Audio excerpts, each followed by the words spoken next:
Bonjour tout le monde. Aujourd'hui, on va parler du lupin. Donc, le lupin, c'est classé avec les légumineuses. La meilleure des légumineuses, d'ailleurs, c'est le lupin. Avec une teneur en protéines de 45-50%. Il peut aller jusqu'à 55%, donc, pour certaines variétés. Donc, le lupin, c'est le bassin méditerranéen, mais actuellement, il existe dans tous les pays, notamment en Australie, d'ailleurs, qui se développe bien en Australie. Et on ne connaît pas beaucoup le lupin, on n'en consomme pas beaucoup. Bon, mais déjà, on commence à s'intéresser, donc ces derniers temps, depuis l'an 2000 déjà, certains industriels en Europe ont commencé à ajouter un peu dans les aliments. Et on a sorti une loi en 2006, l'Union européenne a sorti une loi donc, qui oblige les industriels à mentionner donc, le lupin. Quand les aliments en contiennent, il faut qu'ils mentionnent le lupin. Pourquoi? Parce qu'il y a des personnes qui sont allergiques donc, au lupin. Et le lupin, c'est les mêmes caractéristiques que les autres céréales. C'est le molybdène, c'est l'acide folique, c'est les fibres solubles, c'est les phytoestrogènes et la teneur élevée en protéines, c'est le double les protéines, c'est le double, hein, c'est la teneur double des autres légumineuses comme la fève, les pois chiches, le petit pois, le soja et tout ça. Donc le lupin, il contient une teneur élevée en protéines, mais en glycoprotéines. Vous savez bien que les protéines, ça peut exister comme protéines, comme ça, pures, ou sous forme de lipoprotéines, quand ils sont liés à de la matière grasse, notamment les acides gras, on les appelle lipoprotéines. Et ça peut aussi être des glycoprotéines quand on trouve donc des sucres avec. Et les lipoprotéines, hein, c'est surtout les produits d'origine animale, c'est le lait, notamment la lipoprotéine du lait. Et les glycoprotéines, on a, disons, le lupin qui représente un peu la source la plus importante en glycoprotéines. Et ces glycoprotéines, on a la gamma-conglutine, il n'y a pas que la gamma, on a la alpha, bêta, gamma, delta, conglutine. Et attention, hein, l'alpha, bêta, delta, ils sont allergéniques, mais la gamma-conglutine n'est pas allergénique. Et la gamma-conglutine, c'est une protéine caractéristique du lupin. Il a un rôle très important parce qu'il traverse, il arrive au côlon, cette gamma-conglutine.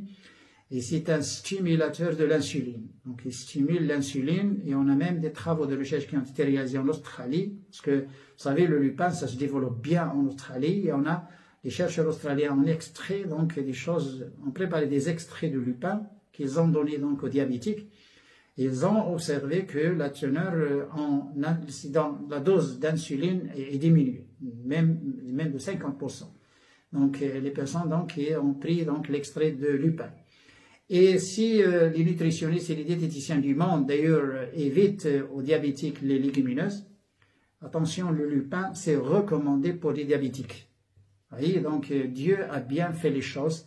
Il a fait varier les choses. Vous voyez, hein, si les personnes qui ne peuvent pas manger le soja, on a la fève. Les personnes qui ne peuvent pas manger la fève à cause du favisme, donc on a les lentilles. Les personnes qui ne peuvent pas manger les lentilles, on a le lupin. Etc., etc. Donc, il y a une diversité, il y a des choses. Là, on peut choisir, et ce groupe des légumineuses, c'est les mêmes caractéristiques, choisissez ce que vous voulez. Mais pour les diabétiques, donc, le lupin est conseillé.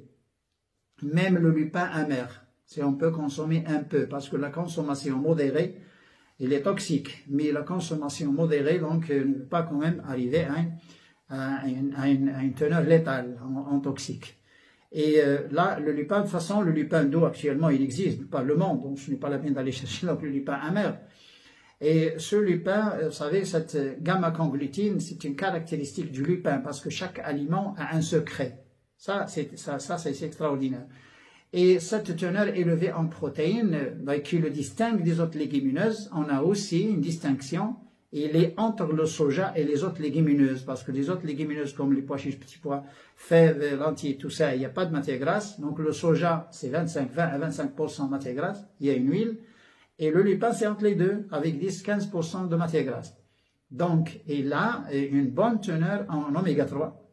Il a une bonne teneur en tocopherol, la vitamine E, qui est anti-vieillisse. L'oméga 3 aussi est anti-vieillisse, voyez. Hein? Et là, chaque légumineuse, comme je dis, chaque aliment a des secrets. Et le lupin, son secret, c'est la gamma-conglutine. Et c'est aussi cette teneur en matière grasse, là, vous voyez, hein, il a l'oméga 3 et là. Et il a aussi un autre secret, c'est qu'il hérite avec les céréales. Il y a la B1. il y a la thiamine, hein, la B1, il contient de l'acide folique, bien sûr, la B9, comme les autres légumineuses, mais en plus, il est caractérisé par la B1, il contient un peu de B1. Et la B1, vous savez bien que c'est caractéristique des céréales.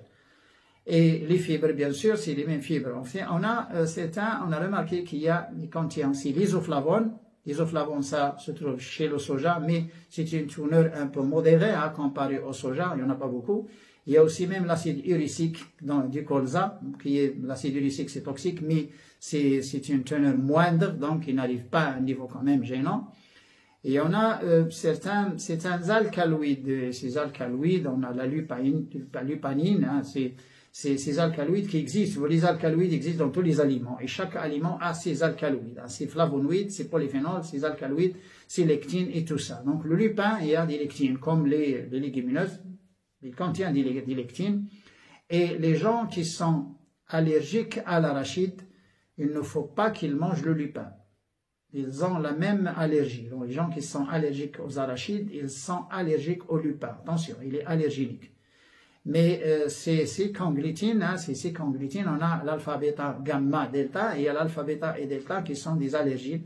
Et ça, il y a des personnes qui développent des allergies au lupin. Et il ne faut pas qu'ils s'approchent ici tôt. Hein.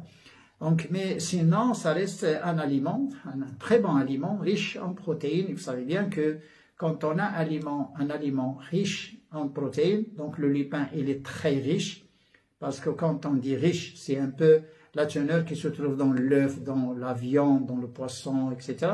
C'est autour de 20%, mais très riche, c'est le double, là, c'est le lupin. Et c'est les truffes. Les truffes, c'est 35% de protéines. Et les algues marines, ils se trouvent à 25-30 aussi. Donc, et puis, on a les légumineuses, les autres légumineuses qui se classent avec la viande, le poisson et tout ça, autour de 20%. Un aliment riche en protéines et en fibres, il est recommandé aux diabétiques. Ça, c'est règle générale. Tout aliment riche en fibres et en protéines, c'est un bon aliment pour les diabétiques. Je dis bien un bon aliment, parce que certaines personnes, ils vont quand même mal comprendre mon discours, hein, ils vont utiliser le lupin, hein, pour guérir le diabète. Non, hein, ça ne guérit pas. C'est un aliment, il peut entrer dans le régime alimentaire des diabétiques. Voilà. Hein. Et là, parce que oui, quand on définit le régime alimentaire pour les diabétiques, là, on règle beaucoup de choses. Parce que normalement, le point fort, donc, ils ont le traitement des diabétiques, d'ailleurs, c'est le régime alimentaire. Si le régime alimentaire n'est pas bien étudié et n'est pas bien ficelé, attention, même avec l'insuline, il y a des diabétiques qui ont des problèmes. Donc là. Et le lupin, comme je l'ai dit, on ne connaît pas, on ne consomme pas beaucoup, mais attention, c'est la meilleure des légumineuses, c'est mieux que la fève, mieux que les lentilles, mieux que le soja, mieux que tout ça. Il contient en même temps une matière grasse 10 à 15% avec tocopherol et oméga 3. Il contient les mêmes caractéristiques que les autres légumineuses, c'est-à-dire l'acide folique, l'homolybdène, même les minéraux comme le cuivre, parce que les légumineuses, normalement, c'est une source de cuivre. On a le zinc et on a le fer, magnésium, calcium, phosphore, potassium, tout ça. Potassium, différentes teneurs, vous savez bien, hein, on va en parler. Et puis, il a ses caractéristiques, il a ses secrets. Puis là, la thiamine, la B1, les autres légumineuses, il n'y en a pas, le soja un peu. Mais il a aussi cette gamma-conglitine, hein, c'est une protéine qui ne se trouve pas dans les autres légumineuses. Il a les lectines. Ces lectines, c'est différent des lectines des autres légumineuses. Ben, on fait un trempage, hein, et puis on change l'eau 2 fois, et puis on fait cuire. Donc les lectines, normalement, on peut d'ailleurs enlever jusqu'à 80% rien que par trempage et par une bonne cuisson. Sinon, il faut les polyphénols avec. Quand vous faites cuire donc des légumineuses, il faut toujours mettre l'huile d'olive. Pourquoi? Parce que l'huile d'olive, c'est une source de polyphénol, et les polyphénols neutralisent l'effet des lectines. Ils ne laissent pas les lectines attaquer le gros intestin. Ils ne laissent pas les lectines d'ailleurs gêner un peu et perturber donc la flore, le microbiote. Donc toujours, donc les légumineuses, toujours quand vous faites cuire votre légumineuse, c'est toujours l'huile d'olive, une bonne quantité d'huile d'olive avec.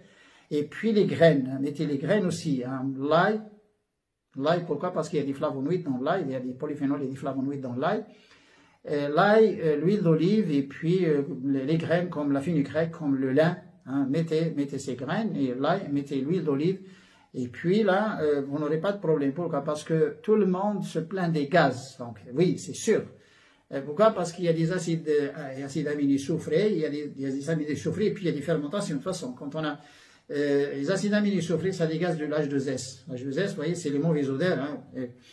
Et là, le lupin, il a une caractéristique, d'ailleurs, c'est une bonne caractéristique. Malheureusement, la méthionine, il est pauvre en méthionine, mais en méthionine et cystéine, là, c'est des acides aminés soufrés. Donc, il va donner moins de gaz donc, par rapport aux autres légumineuses. Donc, les gens qui ne peuvent pas, par exemple, manger donc, les haricots, ou la fève, ou les pois chiches, tout ça.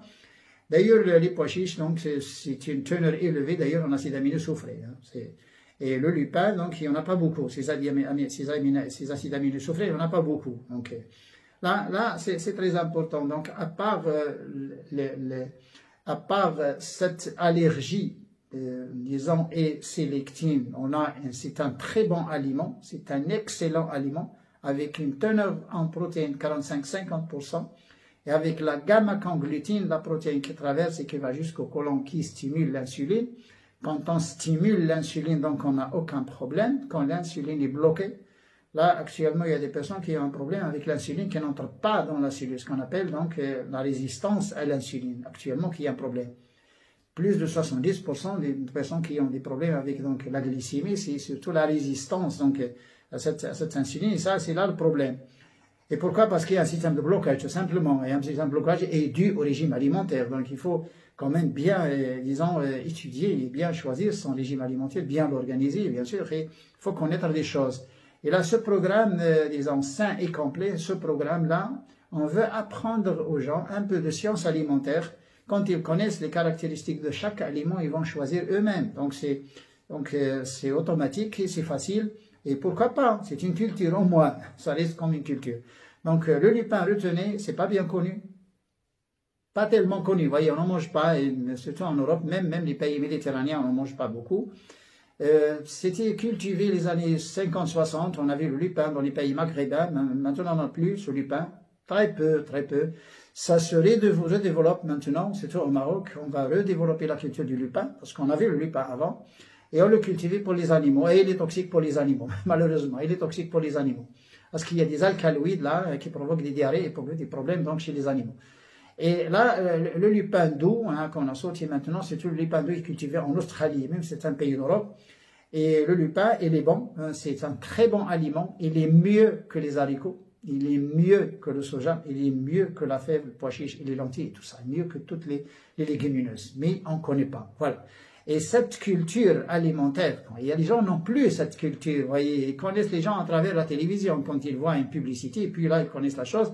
Mais sinon, ni l'école primaire, ni l'école secondaire, ni la faculté n'enseignent ces choses-là. Vous voyez, on étudie 20 ans et on ne sait pas ce qu'on mange. On ne connaît même pas les aliments qu'on doit manger. Et ça c'est grave. On étudie 20 ans. On va jusqu'au master, jusqu'au doctorat. Et puis, quand on entre dans le marché ou dans un souk, là, on connaît rien. C'est comme si on venait d'une autre planète, vous voyez, hein, des extraterrestres. On ne connaît rien quand on entre dans un on ne connaît rien, sauf les choses, si on trouve là, il y a des gens actuellement qui entrent le nom au Google là pour dire qu'est-ce que c'est. Quand même, il faut apprendre à vivre au moins ces choses-là, au lieu de perdre donc le temps, donc il faut bien apprendre à vivre les choses dont vous aurez besoin. Vous devez connaître les choses qui sont utiles dans la vie. Ça, c'est très important. À un autre épisode, au revoir. Salam alaikum.